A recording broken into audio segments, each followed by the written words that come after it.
Good morning everybody and welcome back to Darvanalee Design Studio. Today is crafting with Dee Dee's and we are going to be working with some hexagons and I'm going to show you how to apply them on because we've had a request. Yes, I'm in a different location again today. I am just in where I do most of my slow stitching or where I'm doing cross stitching or something along those lines. All right, so it has been a couple of weeks, has it? No, it's been a while since I've just been sitting here chit-chatting because we did for the month of October, we did our Halloween quilt-along. Hopefully a few of you have already got all of your bits and pieces done and you were able to use it. It was a quick and easy project to go together, so I'm hoping that most of you got it done. All right, so as I said, today we are working with some hexagons. You are going to need a few things. It is a very relaxed, casual day today. We are making a notions pouch.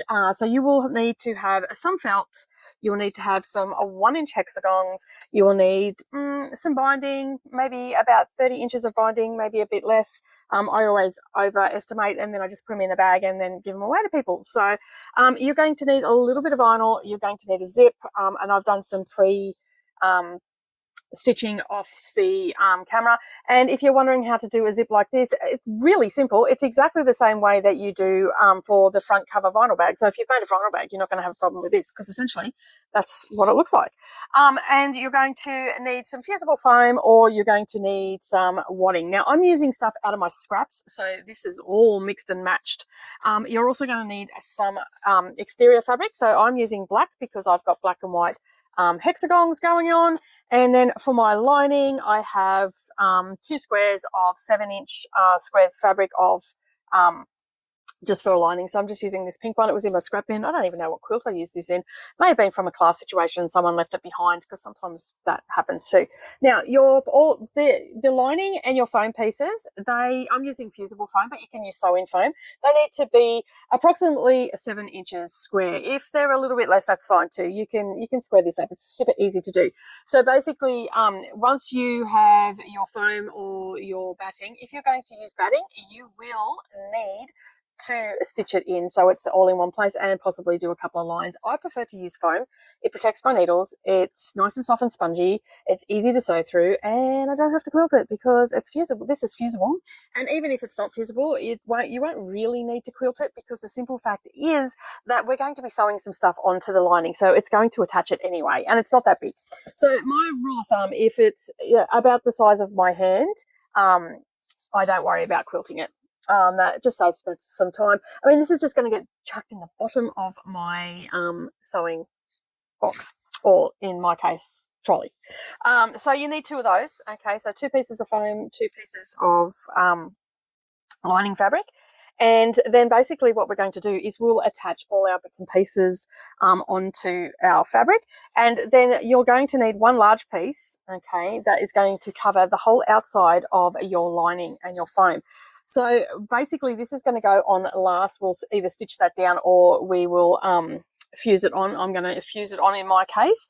And the reason that I'm doing that is because this will cover that raw edge that we will have. Once these are sewn together, it will have a raw edge in there and it will cover it and you won't see it. It'll just be the spine and it'll fold nicely, and we'll stitch down that and everything, and it'll look really nice and it won't be a problem at all. So as you can see outside my door there, my bars are on there.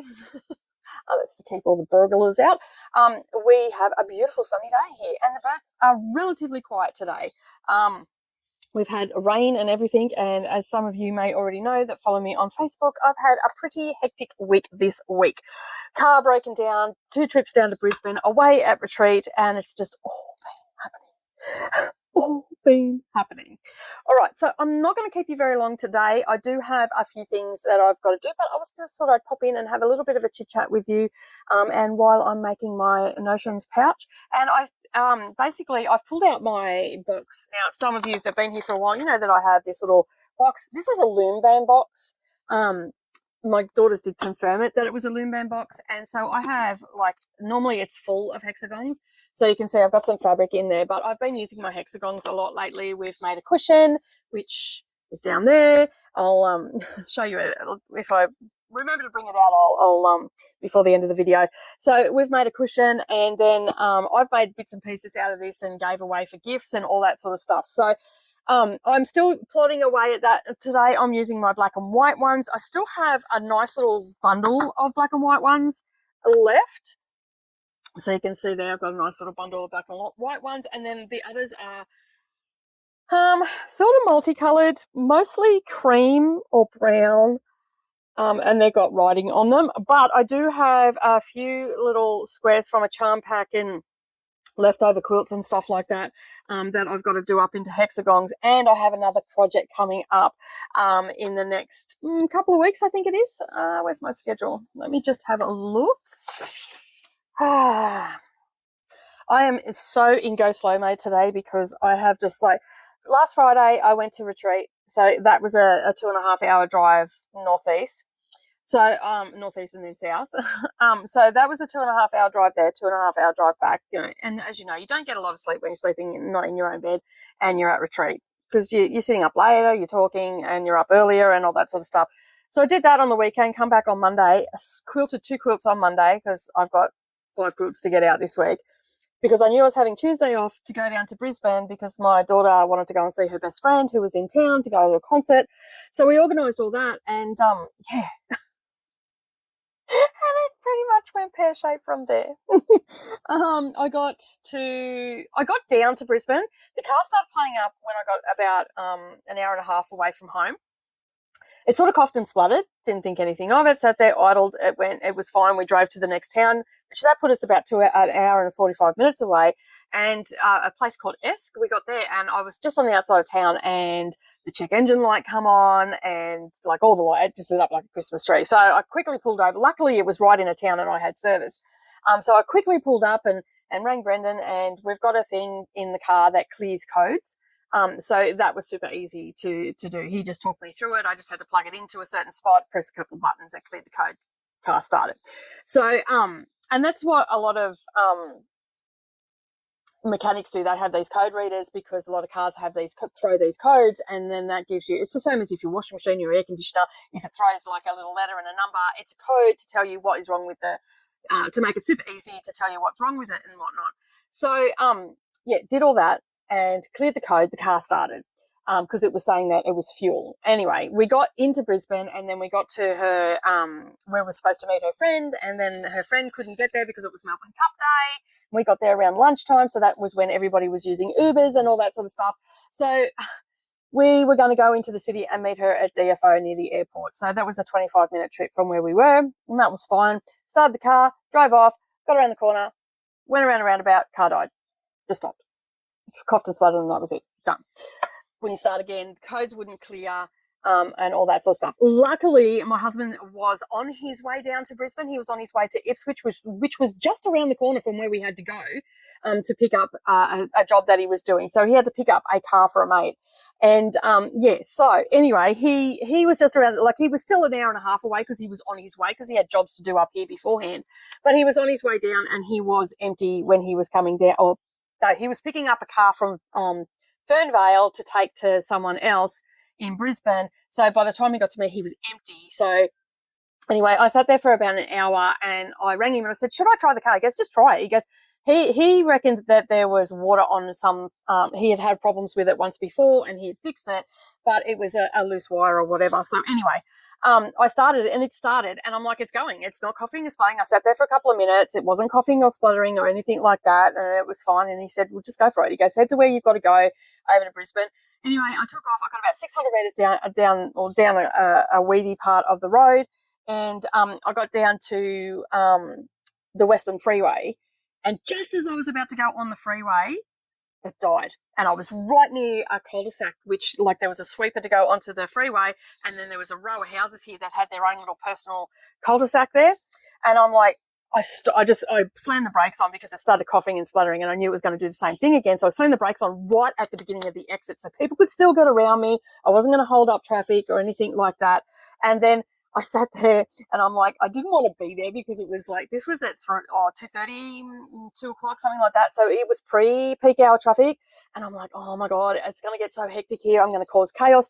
So anyway, I basically started the car, and it started, but it was coughing and spluttering. And then I had Brendan on the phone. I said, I'm going to try and get back into it. He goes, just double pedal it and all the rest of it. So for those that don't know what double pedal is, it's where you've got your foot on the accelerator and you've got the revs going up, but you've got your foot on the brake to hold it from stalling and all the rest of it. And then you slowly let your foot off the brake and it'll creep back. So I was doing that. It can go really fast, so you've got to be very careful, especially if it decides to engage. But anyway, I did that and I managed to get myself in, and then it stalled, and then I rolled down and I parked myself so he could get in front of me and get the car up onto the truck. So I ended up sitting there. I sent Nerily off in an Uber, and off she went. And I think she was a little bit scared because like she's never done anything like that. Like she was excited, but I think she was a little bit scared at that time. So I gave her a hug, kissed her goodbye, put her into an Uber, took a photo of the number plate. That sort of I knew that'd make her feel a little bit better. At least she knew that I knew where she was and who she was with and all that sort of stuff. And off she went. Met up with her friend, and then that's when I ended up meeting up with Brendan, which was about an hour later. She got there about 1, and it was about 2 when he got to me. Anyway, as it turned out, the car that he had to pick up, that he was coming down to pick up for someone here in Kingaroy, was just around the corner from where I'd broke down. So he didn't have to go that far out of his way. He just had to take 2 extra streets, and that was it. And then so we picked up that car. He drove that. My car was on the back of his truck. He drove that car around to Hungry Jack's in Booville, and then I drove the truck behind him to there as well.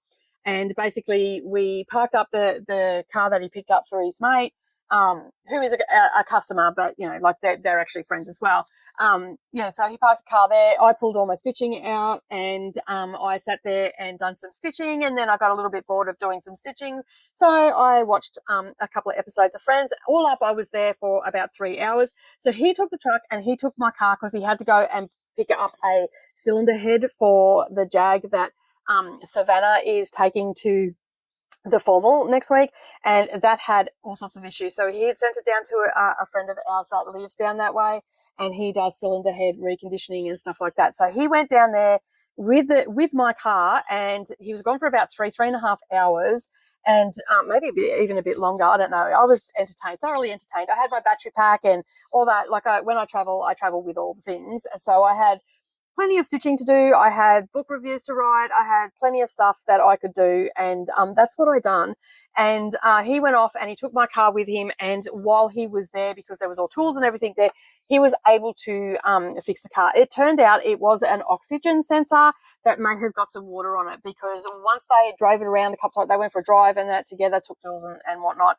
And basically, it didn't skip a beat. It was blowing a bit of smoke, which leads us to believe that the oxygen sensor was messing with the fuel mixture and stuff like that. So, and we have a Forester. It's a sports car, turbo, all that sort of stuff. So, and it's modified, and Brendan likes modified cars, and this is the problem that you have with modified cars. Now, in saying that, it's fabulous. Like, a few people said, oh, I hope your car's fixed and all the rest of it. It was fixed that night. We drove home that night. I drove that car home from Brisbane. We left Narrowlee in Brisbane with her friend, because otherwise she was only going to get to spend a few hours with her. So that way she got to spend a full 24 hours with her. They did some shopping together, and because her friend lives about 5 or 6 hours northwest of us, so they talk all the time on Snapchat, and they do video chats and all the rest of it, but they very rarely get to be in the same room together. And they used to go to school together, but she moved up there, and so it's been really good that she was able to do that. She was very happy when I picked her up yesterday, but that meant that I came home, and we were both very wound up, because it's quite stressful having to try and get the car, and then there's no car here, and we've got Savannah's car though. But anyway, we didn't have a registered car here, so it doesn't take much to register a car, because they're all roadworthy. It's just a point of going and getting a roadworthy certificate and getting it registered. And I still have my old Liberty in the driveway, which only was unregistered a couple of months ago, so we could register the Forester. And so basically that all happened, and then we come home on the Tuesday night. We got home about 11:30, I think it was. We didn't ring Savannah. We didn't tell her what was going on. She was in her room studying. She hadn't even realised that none of us are, because she's just so focused on it. She hadn't even realised how late it was. Didn't even hear us come home, because we come home but just really quiet and whatnot. And so the next morning we said, "Oh, we didn't get home till 11:30." She goes, "Oh," and then she realised what all happened. She goes, "Why didn't you just ring me? I would have come down," because she didn't have an exam that day. And I'm like, "No, it was fine. Dad was already down in Brisbane. I didn't need you to come down and pick me up." And then so I come home. I had a cup of tea, and then I went to bed, and then basically the next morning, woke up, sent a message to Nerali and said, you know, I'm going to leave. I've got to do a few things here first, and then I'm going to leave and I'll come down and get you. I should be there around lunchtime. It turns out I got there about 1 o'clock, and then we come home. She was super happy. I drove the car that broke down. I drove the car down and back, didn't miss a beat. And it wasn't running rough or anything, and it used a lot less fuel than it did the day before, which was great. Yeah, so basically I drove down and then we went and done a little bit of shopping at Costco and got some lunch and then drove home, and we got home about 5 o'clock. So that has been since Friday, I have pretty much, I've close to done 1,500 kilometres, I think. So I've done a bit of driving around. It feels like I've been in the car for a month. But anyway, today is a Thursday, the day I'm recording this. And we're going to get stuck into it just a minute. I will change the camera angle. But everything is going to be late for the rest of the week, because normally what I would have done is I would have pre-filmed this the day before. It would have went up early in the morning. So I don't know what time you're going to see this today, or even maybe tomorrow. But I am planning on doing my floss tube and everything like that. So I have pushed all the quilts back that I've got to do until the weekend, and so I'm going to film today, tomorrow, and get next week's filming done, because next Friday I'm off again. Like, I know I haven't left the house in months, and then in the space of a week and a half, 2 weeks, I've gone for 7 days from the house because of retreats and whatnot, and driving all over the place. It's just, full on. So I haven't got much reading done. I haven't got much crafting done. So it's been all happening, but I am endeavoring to get everything filmed. So while I'm away, and I'm going to film like I did this floss tube just gone. Basically what I'm going to do when I was at retreat and I filmed at retreat, I'm going to film on location again, because everybody really enjoyed seeing that. So we'll be at a different location. We're going to the Bunya Mountains, so I will take some footage up there and insert it all, and you can see all of that and what happens up there. It is a very intimate retreat that we're having. This is the retreat that was supposed to happen in February, but got washed out. Everybody got to Queensland, like if there was Queenslanders here, but a lady come in from New South Wales, Gail, the lovely Gail, and got stuck down in Brisbane. She wasn't alone though. She was with a friend, Leanne Morgana Stitchy Moon 75, who is now Stitchy Moon Crafts. So if you're wondering where she's gone, she's now Stitchy Moon Crafts. So if you haven't gone over and shown her some love, head over, show us some love. She's building her channel. She posts approximately once a month, and I'm pretty sure she posts around the middle of the month. Gail has gone to posting once a month as well, and she posts at the end of the month. So go and check them out. Show them some love if you haven't already, and you get to watch what they get up to. And then while you're waiting for them to put videos out, you can come and watch me. But as I said, next week I am going to film, and I'll cover this again tomorrow in my floss tube. I am going to film on location, so I will just put up a stitch with me for next Friday, and just like any other day. I don't know, I might do a different one for a stitch with me next week. So we'll see how we go, see where we end up. What I end up pulling out. I might try and go for a finish. I might put out Pick Your Poison, because that's pretty close to a finish.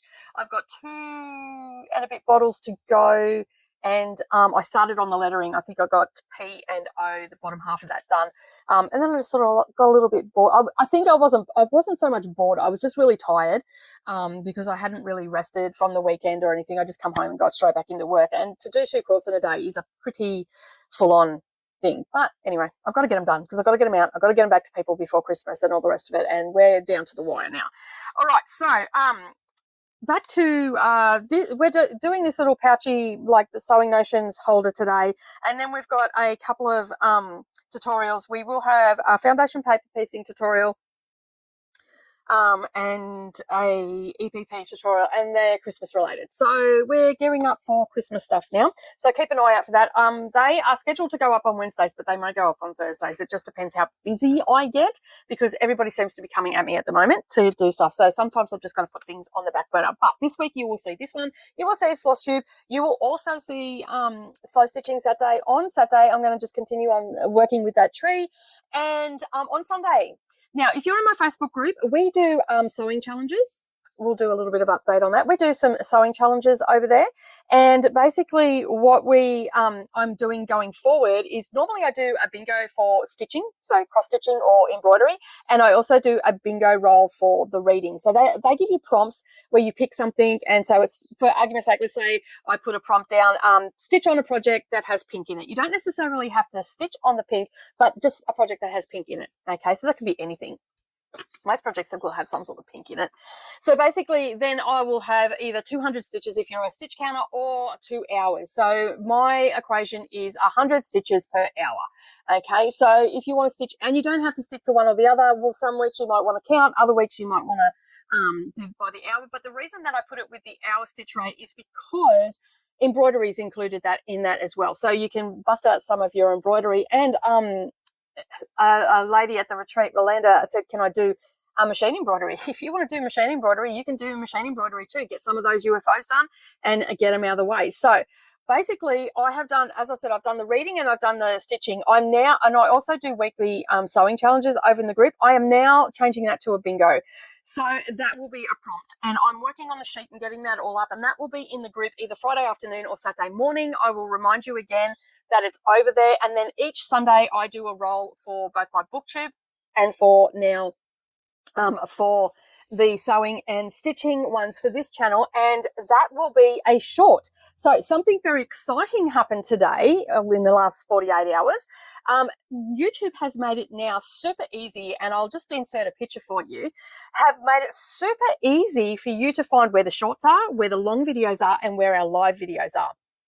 So we're up underneath the channel art cover there is home, playlists, home, it used to be home, videos, and playlist, community, about, channels, something along those lines. And whether it's in that order or not, I don't know, but that's what it was. Now what it is home, videos, shorts, live, playlists, channels, community, about. Okay, so that's what it is. So anytime you're on a mobile device or you're over on a computer, it'll be up there. If you go to the homepage, you will see those tabs there, and then you can find out what's going on over in the community tab, and you can also find where the shorts and everything are. Now, I don't put a lot of shorts up, but there will be one going up every single Sunday. So basically what that means now is I'm pretty close to be posting every single day a video. So I have more long format. We are, with our slow stitching Saturday, we are just sitting down, chit-chatting together, floss tube. I'm showing you what I'm working on with my floss tube. Crafting with DDs, I'm working on things that I want to make for me, whether that's a bag, or like today we're going to do a sewing notion, although you're probably going, when are we going to do it? We are going to get into it. I just have a lot to tell you about today. And then we have our standard sewing tutorial, quilting blocks, all that sort of stuff. And then Tuesday's a little bit hit and miss. Sometimes I'll put up tips and tricks. Sometimes I'll put up diamond painting. It might be journaling, something like that. It's a very eclectic sort of thing happening there. I haven't done any journaling for a while. I've got to do a bit of catch up, so I may end up just doing a bit of catch up with you and filming it and putting it up as a video. There's nothing too exciting happening with my reading journal, and my other journal that I was working on. I was doing the prompts each week, and basically I just got so busy that I stopped doing it. So this was a prompt. So this one was my favourite childhood memories. So that was just pictures that I had that I put in there, and then I've just put in some information, and I do a lot of gluing and pasting, and the vines represent the family, like the family tree, the vines that bind you to your family. Another one was a favourite song, and then we just did stuff like that.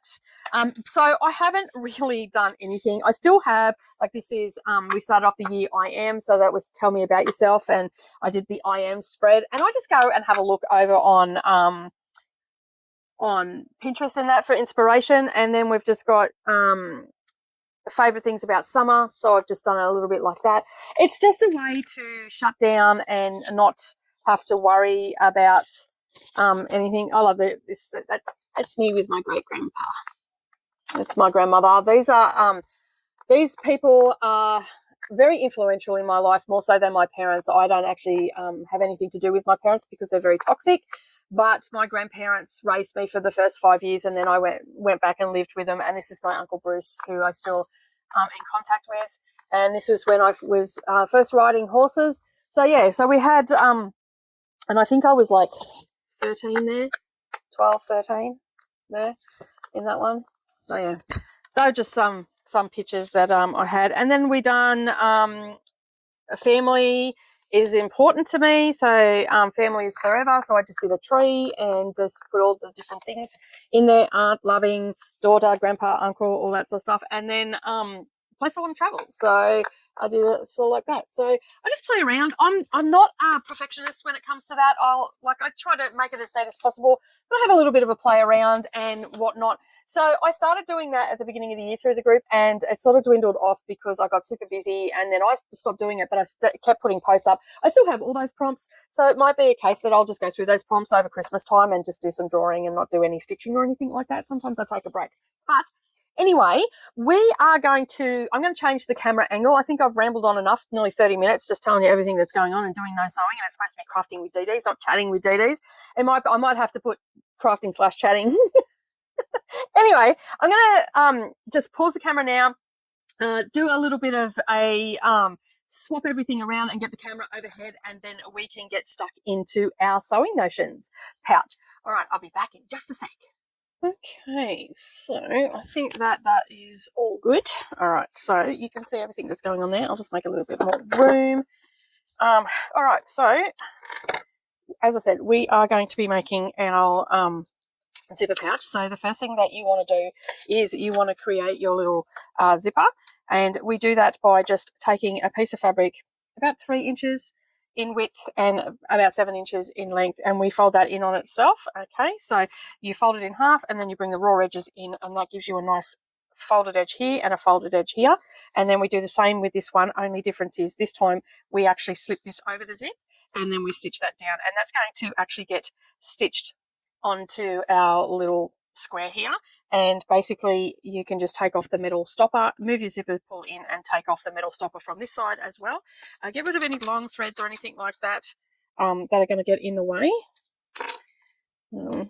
And when you go to put the so your top stitch, I actually put in the vinyl first into this one because it's a little bit to work with. So I just put in the vinyl all the way up until it hits that fold inside. Then I'll stitch that down, and then I will top stitch it onto the zip. So once you've got that all sorted out, and just so you know, I'm making this up as I go. I just need a little notions pouch, and I want to use all of my hexagons up. So I have sewn a few of these together, and we have done hexagons on the channel before where I've shown you how to do that. Okay, so you want to get a few of those prepped. So you need 7 for each flower. Okay, and this is going on the front and the back of our little pouch. Okay, then you're going to fuse your fusible fleece, your fusible foam to your lining fabric, and you've got 2 of these pieces. Well, I did that. Here it is. You've got 2 of those pieces, and you can see they're fusible. Now, if you've got sew-in foam, that's fine too. Just do a basting stitch all the way around so it's in place for you.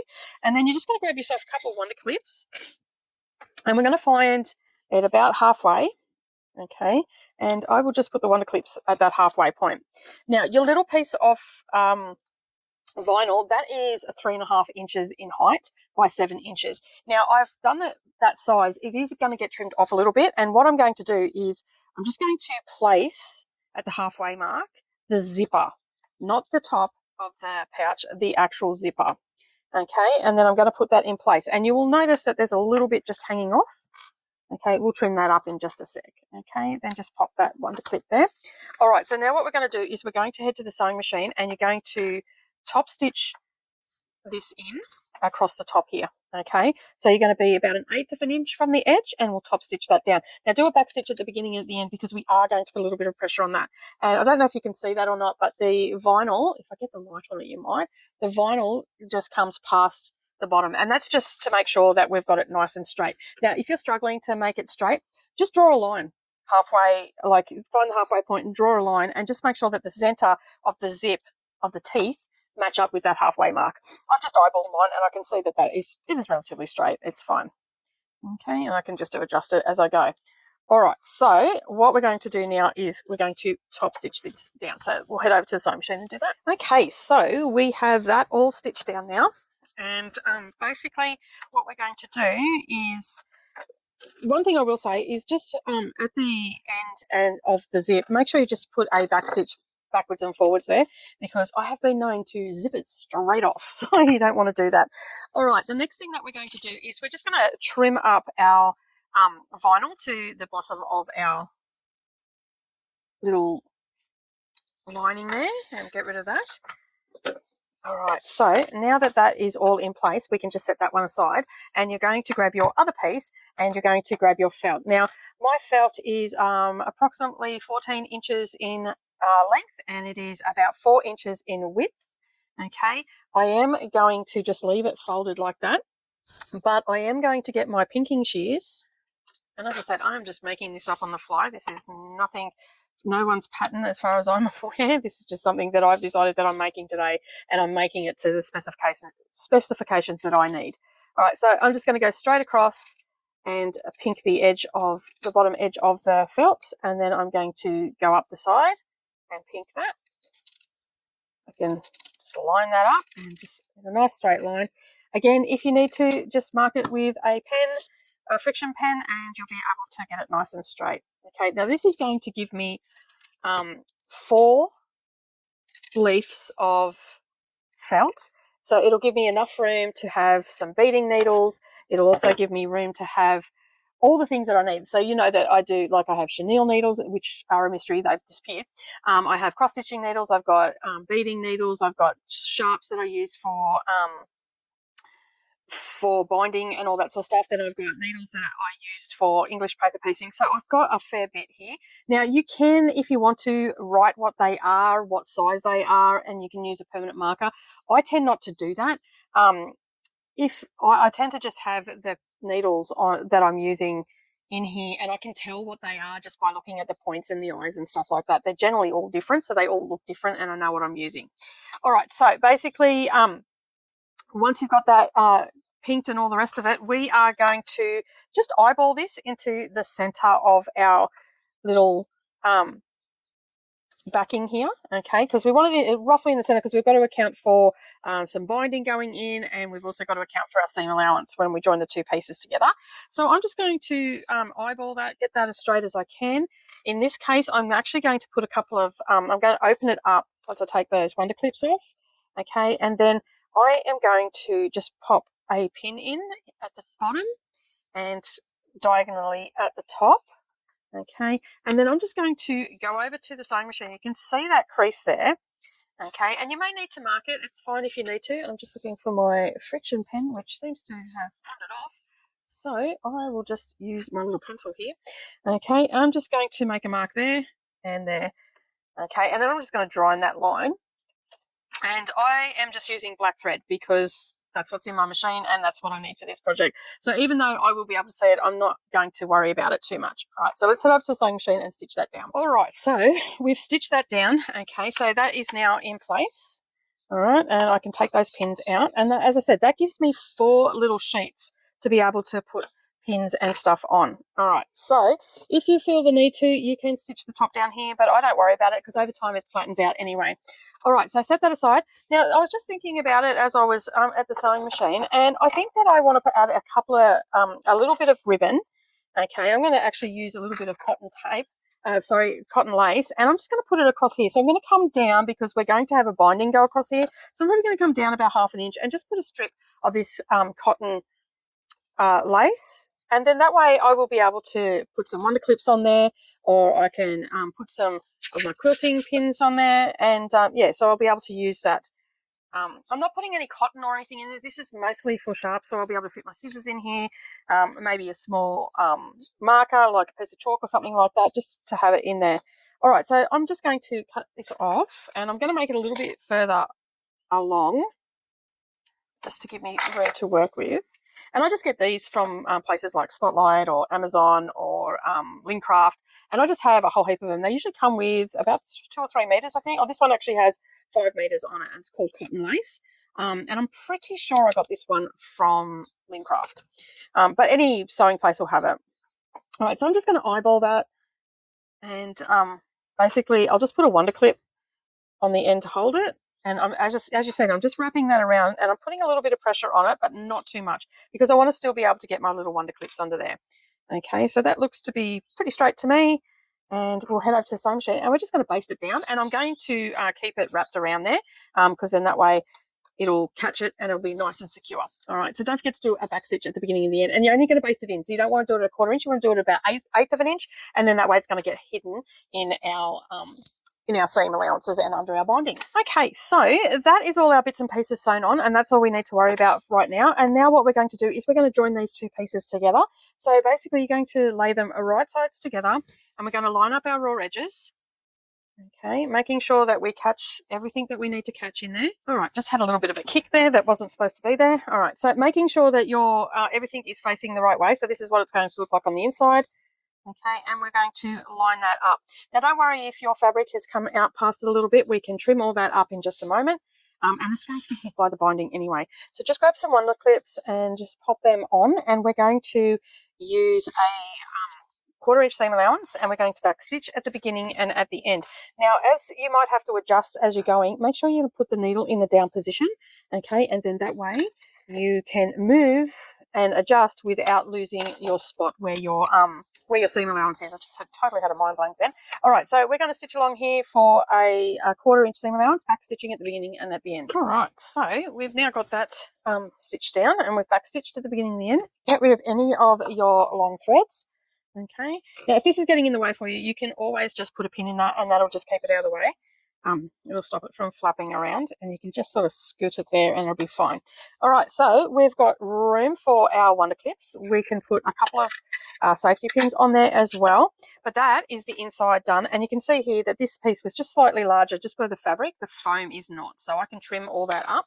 So I'm going to head over to the sewing machine, the cutting mat, and I'm going to trim that all up to make sure that it's all neat and tidy, and then we're going to look at putting our bits and pieces on. Okay, so you can see there that that's nice and straight now, and I've just trimmed that up to the foam. The fabric had just moved a little bit, and so it looked a little bit weird. So now what we're going to do is we're just going to give this a bit of a stretch out and just run your fingers along and give it a bit of a finger press. I'm not going to actually hit the iron on that at all. Okay, I'm just going to flatten that out.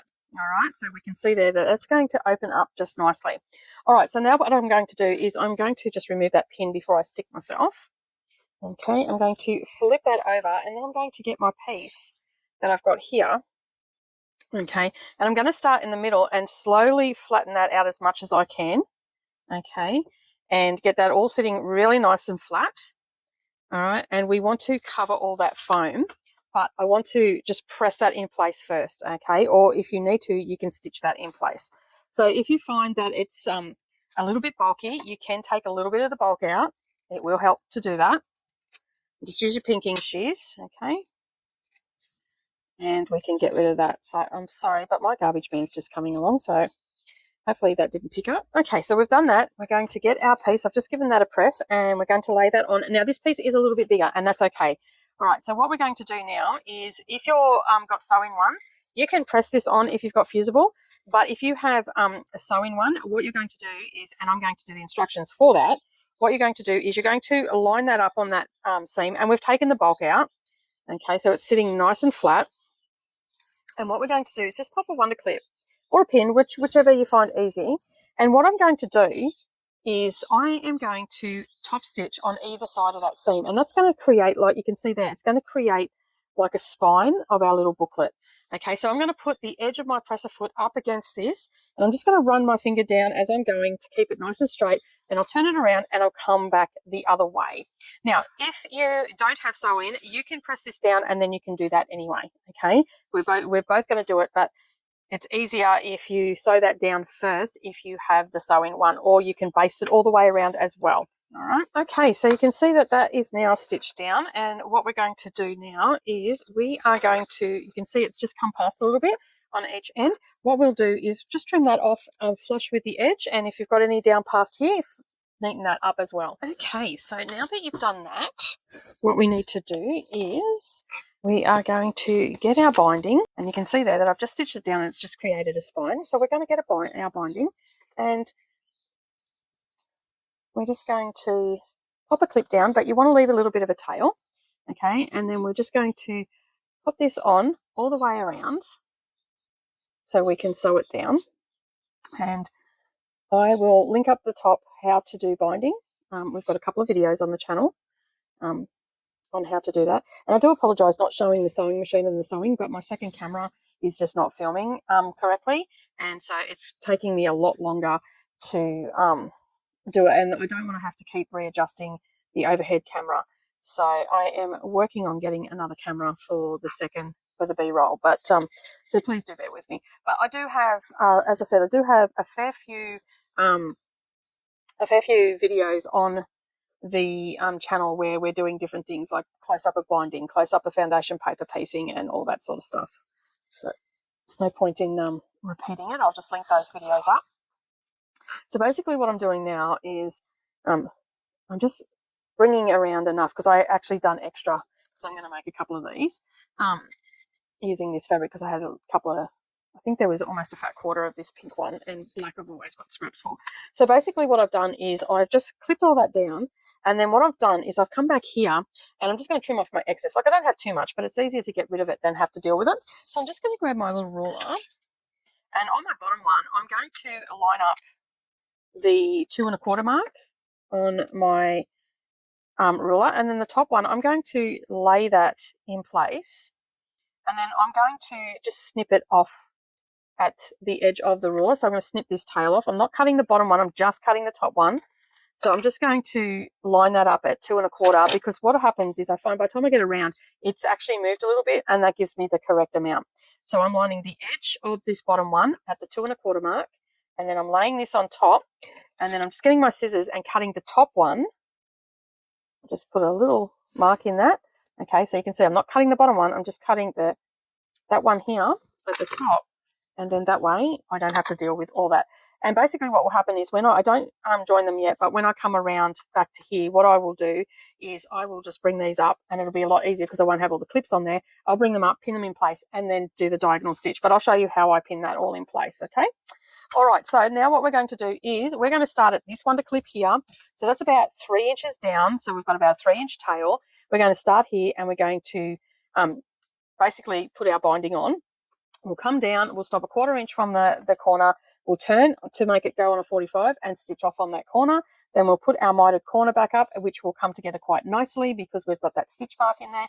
And then we'll start off the binding and then work our way down. And you'll do that all the way around until you get to about here, okay, which is about 3 inches away from this tail. So I'm just going to pop a pin in there to remind me that's where I've got to stop. And then that way we've got the 2 tails to work with to make our to stitch our binding together. All right, so I'm going to head over to the sewing machine and stitch all that down. So just remember, when we come up to our corner, okay, and on all our corners, we want to stop a 1/4 inch away from the edge, okay, and with the needle in the down position, you want to pivot, so you're going to sew off that corner, and that's just going to help you create a really nice mitered corner. Okay, so you can see that we've got our binding on. Get rid of any long threads, they're always very painful, and you can see that that's going to wrap around quite nicely. But first of all, we need to put this together. So basically what you're going to do, without twisting it, so you don't want to twist it this way, you just want to open it up and lay it flat, so it's to the left hand side. And I'm guessing that if you're left-handed, you probably want to open up the right-hand side. So just play around with it until you get what you need to do. All right, so we're just going to fold this in half, and we're going to bring them up. Okay, now I haven't twisted it. I did turn it, but I haven't twisted it. Okay, and then what we're going to do is we're going to line up our raw edges, and we'll grab a pin, and we're going to pop that in there. And then we're going to do exactly the same for the other side. And as you can see, this, I didn't leave enough of a tail, so I'm just going to clip out some of the stitches, and then that way it'll give me a little bit more of a tail. I'll just get in here with a back stitch, so I've just got to get it to come out. Come on. Being difficult. Easier coming in from this end. Yes, it is. The worst thing when you backstitch is trying to get it undone. Alright. Is that going to come off? No, and I don't know where my unpicker is. I think I actually misplaced it on the weekend. Not the weekend, well, before I left on the weekend. I pulled my sewing room apart and I can't seem to find any of my little tools. I may have packed it actually. It might be in the bag. Alright, so as you can see, my machine really back stitches. Okay, so I've just unpicked that a little bit, and yeah, that'll get all hidden up anyway. So we've just pinned that all together, and we've got them right sides together. Okay, and now you can see I can move it a little bit. So if you find that you're struggling to move it a bit, just unpick a couple of stitches. You're going to stitch down on that anyway, so it's not going to make any difference whatsoever.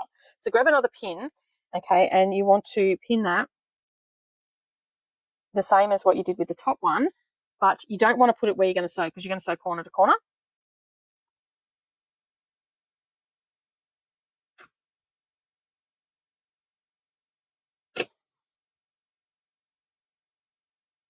In there. Okay, so now what you're going to do, you can lay that down, and then you're just going to draw a diagonal line from this corner to this corner here. So you can see there's a corner under there. I do that many bindings now, I can actually eyeball that, so that's what I'm going to do. But if you've not done many bindings this way, then mark it from corner to corner. So just place your ruler at that point, and then just lift up this little bit of fabric so you can see that corner, and then just match the corners to corner. Okay, and then you'll sew on that line. Okay, so once you've done that, you can take your pins out, and then what I like to do is I just mimic that is how it's going to go back together. Okay, and I can see that that is. So now what I'm going to do is I'm just going to get rid of, it's not twisted or anything, and I'm just going to grab my pinking shears, and I will just trim that off. Okay, and that gets rid of that, and then I will just finger press that open just to reduce some of that bulk. Okay, as I said, there is a video on how to do bindings, scrappy bindings and all that sort of stuff, so you will be fine. You can go in and do that. Okay, and then when you pull it tight, you can see that that's just going to lay down there for you. So all you need to do now is go back to the sewing machine, make sure everything's out of the way, and you might have to give it a little bit of a press, get it to lay down, which is generally what I do. Then where you're finished off, you're going to start with a back stitch, and then you'll stitch down until you come back down to your threads down here, and then you'll do a back stitch there. Okay, all right, so now we've got our binding on. You can basically just roll that around, okay, and then you're going to use an 1/8 of an inch stitch, and you can sew this down by hand, but I don't. I just basically roll it around, put some wonder clips on it, and just do like I do with my with the retreat bags. Okay, so sorry, the project bags. So I just get my mitered corner to come down. You might have to get rid of some threads. Okay, this is getting in the way. Again, just pop a pin in, and then that'll just get it out of the way while you're sewing. Okay, and we're just going to roll that over.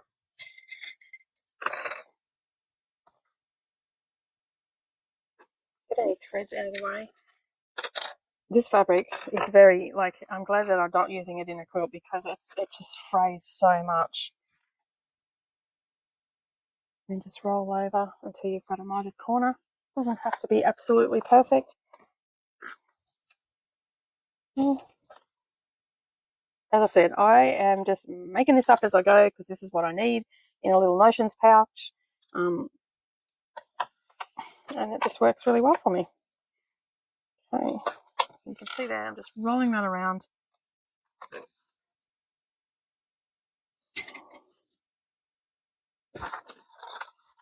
Same on this side. Now my corners come down.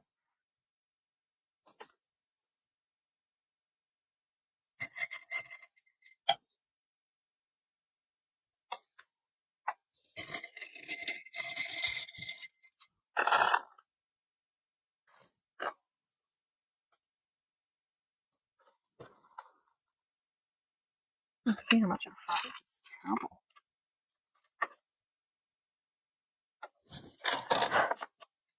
Okay. All right. So at this point in time, you can go and stitch this down, and then it'll be sorted. Okay. But I am going to, what I'm going to do is just give it a little bit of a press before I do sew it, and then that way it's just going to sit nicely for me. Okay, now don't forget to grab your tailor's oar, because you'll probably need that to adjust as you go. But you can see there that we've got a nice little binding on the front. But in just a moment, we're going to actually put our little flowers on the front as well. And I'm going to show you how to stitch that on, and that'll dress it up. We are also going to need a clasp, but you don't have to have a clasp, so you can just have it so it shuts like that. But I am actually going to put a little cam snap on that, and then that way I'll be able to just keep it shut, and I can pop it in, or I know nothing's going to flap around in that. All right, so as I said, we are going to stitch this down. Now, you may end up with a line of stitching all the way around. That's okay. That's fine. All right. Basically what you want to do is you want to stitch about 1/8 of an inch. So line up your presser foot with 1/8 of an inch, and yeah, go all the way around. And then once you get back to, as always, I don't do a back stitch until I get back to where I started from, okay? Make sure that you have your needle in the down position. But you can see there that we've got this cute little pouch. We can have all our little notions in there. We can put a little pair of scissors in there, and so that keeps them out of the way. You can put a little chalk marker in there. You can put whatever you need in there. You'll probably even be able to fit a spool of thread in there if you wanted to. I personally don't want to put any thread in. It'd even probably sit underneath this as well. So you could actually have a couple of little spools of thread because there's a little bit of give in this. But yeah, you can see there that it'd hold it. You could hold 1 or 2 pieces in there quite easily if you didn't put a clasp on. If you put a clasp on, well, then that's probably going to restrict you. Maybe 1 or, you might be able to put 3 in there. But as I said, with a clasp, that's going to restrict you down. Okay, so I'm not sure if I'm going to put a clasp on there. I might. We'll see how we go. All right, so let's head over to the sewing machine and stitch our binding down. Now, if you want to see a close-up of this binding being stitched down, basically all you need to do is look for our vinyl front project bag, and it's got a perfect close-up of it. All right, there we go. So that is now all stitched down. Okay, so our binding is now on. Okay, got fluff everywhere, but you can see that it just goes near the edge. It might be a little bit wonky because you've got lumps and bumps there, but at the end of the day, this is just a little notepad for me, a notions holder for me, and as I said, I'm making it up on the fly. I just needed something to put all my scissors in so I can just it's also a way of me doing like prototypes and all the rest of it, so you sort of like coming along for that sort of journey. So what I'm going to do is I'm going to grab a couple of snaps. I'm going to give this a really good press, but I'm going to grab a couple of snaps and I'm just going to pop them in the corners here. That way they're not going to interfere with anything, because over here I've got the zip. So I won't be putting one in the center. I will just put one in each corner here. So I'm just going to go grab my snaps and put them in. All right, so you're going to need a tailor's awl for that. And I'm pretty sure I've got some black ones here. Yes, I do. All right. So I need a male and a female piece and 2 bits that look like a drawing pin. Okay, and that's 1 set. So I need 2 sets of those. So grab another 2 of these. And then a female and a male. All right, and you also need your setting tool. Okay. You can use Velcro if you want to as well. But yeah, you just need a setting tool. And the reason that I'm putting all this on first is because we're going to stitch on our little applique flowers in a moment. So what I'm going to do is I'm going to grab some wonder clips and I'm going to line that up to make sure that my miter corners are lining up. I'm not going to put it onto the corner where I'm going to put it in. I'm just going to put it down a little bit. Okay, but that's still going to hold it in place. And then I'm just going to put one on the sides as well. This is pretty much how I sometimes do my patterns for bags and whatnot. I just play around, and it could take me months to do it and make many prototypes. And I just use my scrap fabric, and then I usually chuck them out because they haven't worked or whatever. Sometimes they just go together really well. Okay, so if you haven't already pressed your project, And now what I'm going to do is, I know that my little snaps are a decent size, so I don't want it to go on top of my binding. So I'm just going to lay it on top. I'm just going to eyeball that. And that's about where I need it to go. And I'm going to go through both layers, okay, because then I know that the line, it is matching up. And then I'll just move this along, and I'll put my black stud there. And it doesn't matter what piece you pick up first. You just want to put a male and a female piece on opposing one another. Otherwise, your snap won't work. Okay, so I'll do that now. And then I'll just line that up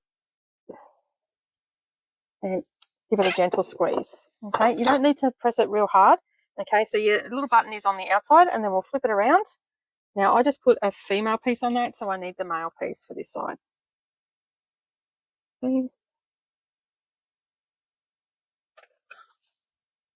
It's going to end up being a pretty lengthy video today. And again, we're just going to do that, get that out of the way,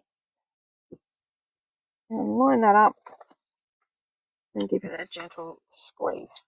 There we go, and that should snap together. There we go. So that's one, and now we'll do the other side, and it'll just pop apart. Okay. They're a little bit stiff when you first do them. All right. So again, we're going to line that up, and then we'll get our tailor's awl, And just line that up there. Push that through. There we go. And then get our first one. Put that on.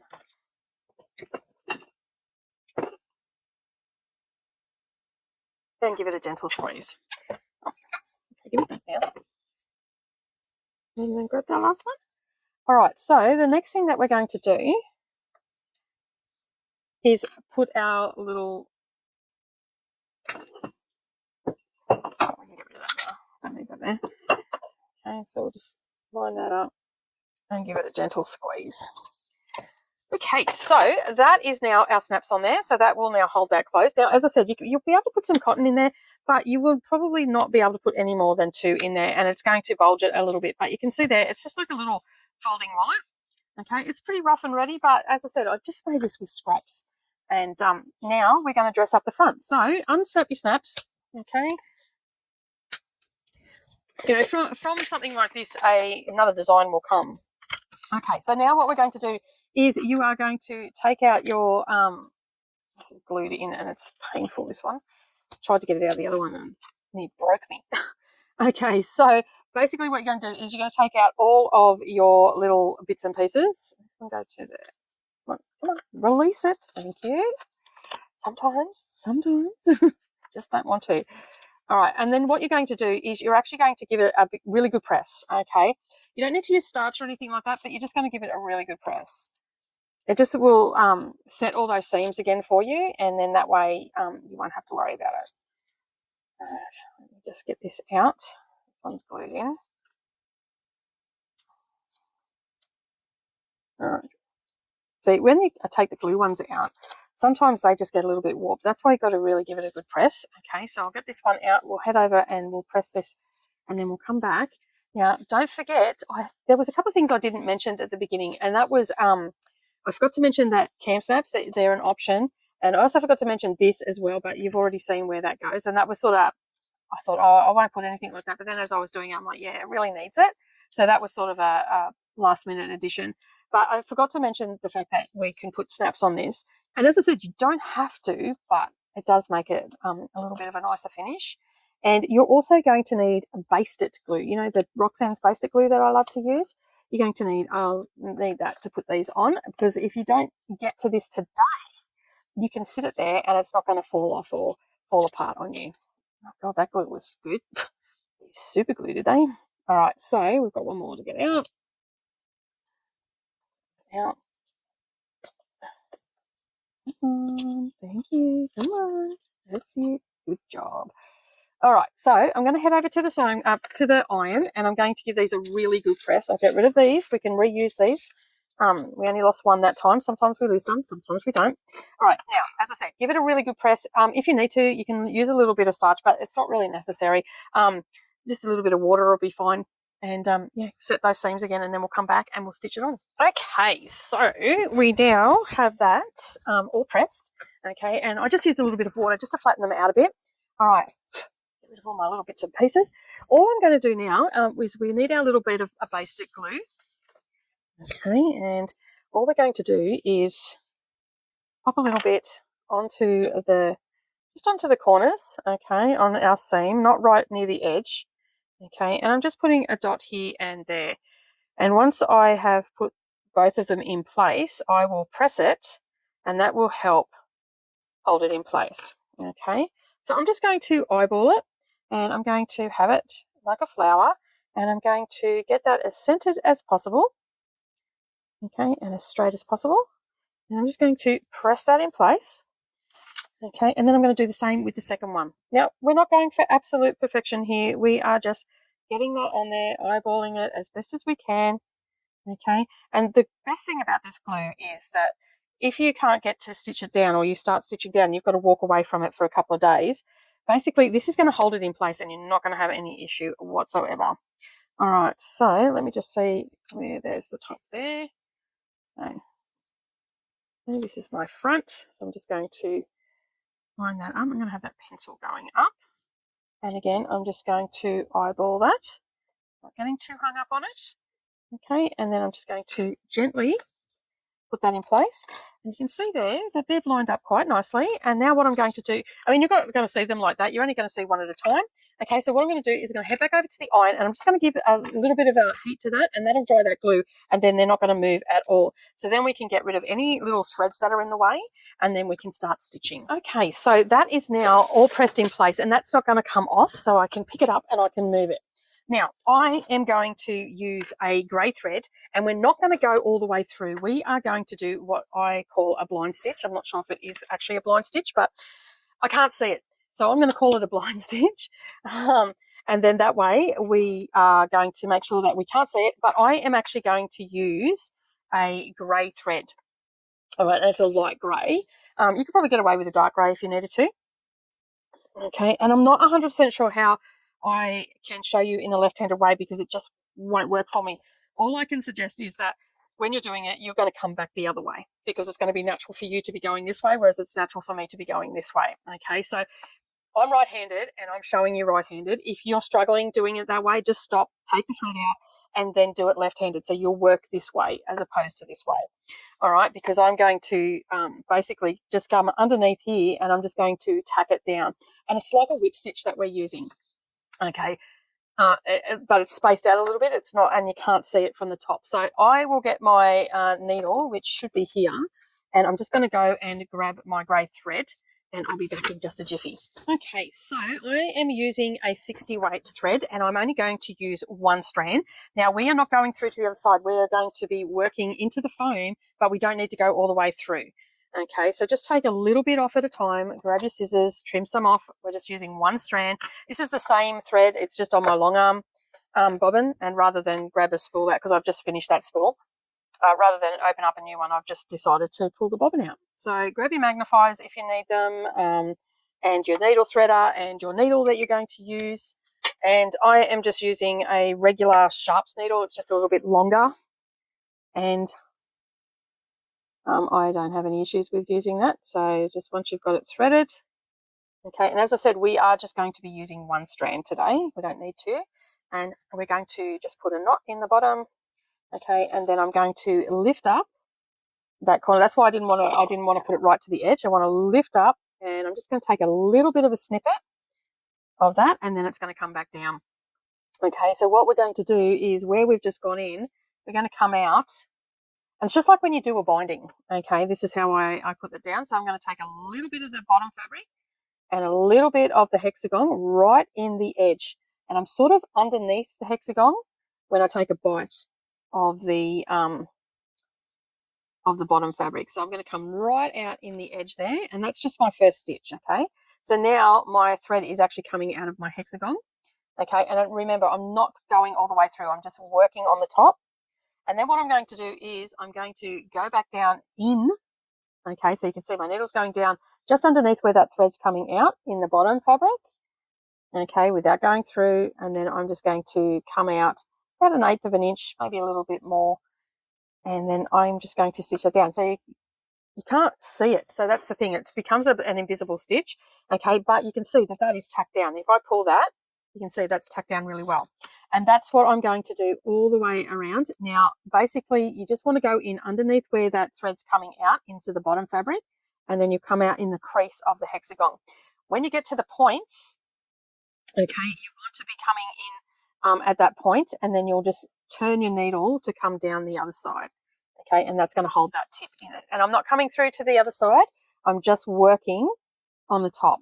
And for each side of the hexagon, I'll get 3 or 4 stitches in to hold it down, okay? It's pretty quick to do, and I'm not going to worry about quilting it or anything like that. If I was doing a really big one, I'd probably quilt it, most definitely, but this size here, I'm not going to worry about it, okay? And then I'm just going to go along. So you can see there that that is tacking down, and you can barely see. I don't even think you'll be able to see it. Like, they're just there, okay? So from corner to corner, I've got 1, 2, 3, 4. This will be the 5th one, and then into the corner will be 6, okay? So you're going to have 4 between each corner. And that's going to give you a really good anchoring to stitch them down, and they're not going to come apart, all right? But the main thing to remember is to come underneath where you came out of on the hexagon. So you've seen there, I just come out on the point, and so I went in underneath the point, okay, to take my next piece of, okay, so I'm going down in, and it's really hard to show this on camera, okay. I can just verbalize it. So down underneath where I just come out, and then I'm come here where I've got a V, I'm going to come out into that V, okay. And yes, I did just stick myself and it hurt. Could you tell by the change in my voice? And then I'll come down under, and then I'll just change directions, and you can see I'm just keeping it flat, and I'm coming out in that crease. All right, and you're going to continue that all the way around, and yes, that really did hurt. So hopefully you've enjoyed making this today, or just watching me make it. This is, I think of stuff and I go, yeah, I'd like to have that. I need this on it and that on it. And then I'll lay there for when I'm going to sleep, and my mind will be turning over, and I'll take notes and all that sort of stuff. And yeah, so you can see here, I've still got a pin in there. I'm thinking, oh no, I've stitched it down, but I haven't. So there, you can see there that that's still able to be used, and I can put all my needles and my pins in there if I need to. I can put counting pins in there because I use counting pins as well. So I can put a few of those in, and then I'll always have access to them, because I actually went away on the weekend without my counting pins, which I was a little bit disappointed, but this happens. So you can see there that as I'm going around, I am getting a bit quicker, but I'm still doing exactly the same thing, okay? I'm still just tacking that down, and you can see there that that's not going to come off, and you're not going to be rough and ready with it, so it's going to work exactly how you need it to. Once you're finished doing all of your stitching and everything, you'll need to give your piece a really good press, okay, and then that'll get it all to sit flat again, and it'll look absolutely beautiful. Now, as I said, if you wanted to quilt this or anything like that, then you would actually have to do the quilting and everything prior to it, and you'd have to work out, I haven't worked that bit out yet, because I just wanted those pieces inside, and I didn't want to see it on the outside. So it may be a case that you will have to, there's no way that you can sew that down without getting lines on the front, and you don't want that. You definitely don't want that. But that's cute. It's a good size. It's going to hold, as I said, it's going to hold a lot. And I don't have to necessarily use it like this. I can have them going this way, and you can get a little Sharpie or whatnot, and you can actually then just write what the needles are. Like if you use specific needles, like specific sizes for different things and whatnot, you can write that all down, and then that way you'll know exactly what they are and where they've got to go.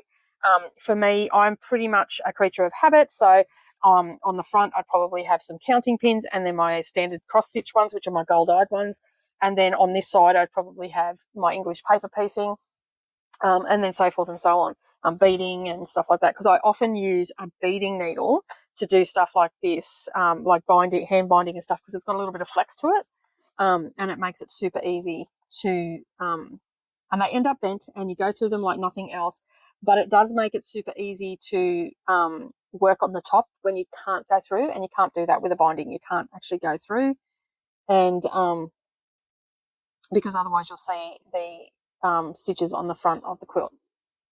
Okay, so just remember to go underneath, and as I said, if you are left-handed, then you're going to come back the other way.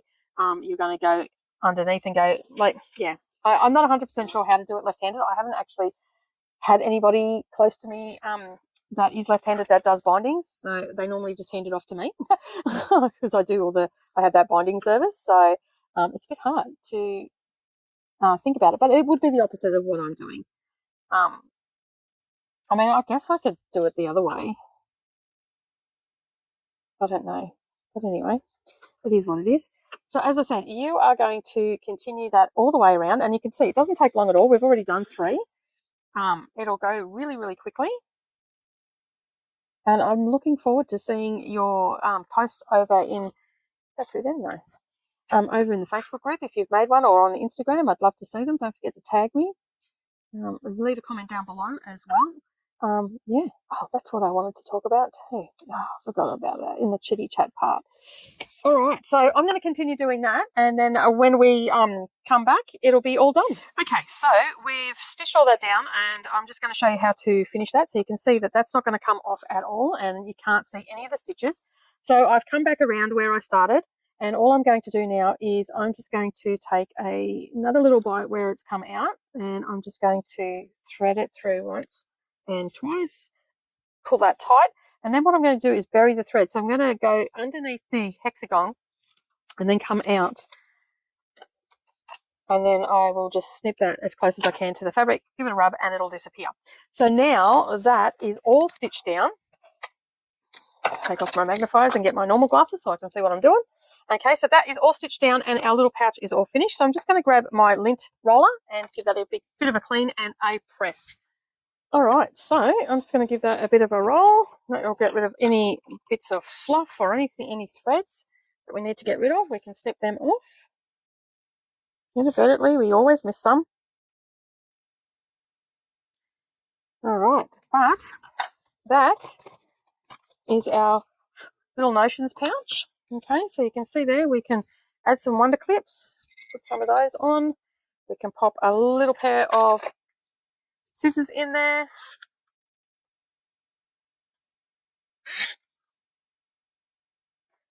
Can even put my tailors all in there. Pop that in. Okay. And then we can just pop some pins and needles in. So I can grab my needle that I was just using. Pop that in. Pop a glue pen in there. I've got a pencil, chalk pencil in there that can go in. And then I can pop my glue pen in. You can see that that is going to hold quite a bit of all my needles. Mostly my needles and everything is what I want in there. And you could even pop a little needle minder in there. And that way on this here. And then that way it's going to be, it's probably a little bit big. I don't really need that one, but you get the general idea. So we can pop all that in and then we can, it's too big. But you can get a little flat one and put that in there. And then we can just close that up. So lining up our little snaps. And that is all together. There we go. And that is our little pouch today. So that is what I was thinking of, and I thought that I'd take you along for the journey. And we've used up some more hexagons, and it's a cute little pouch to keep all our notions in. All right, so that's it from me today. Have a wonderful day, everybody. Thank you so much for joining me. I really do appreciate it. Don't forget, if you're new here and you've yet to subscribe, make sure that you subscribe to the channel, and then that way you're not going to miss out on any crafty uploads. But as I said, that's it from me today. Happy stitching and sewing, everybody, and I'll see you all again next time. Bye for now.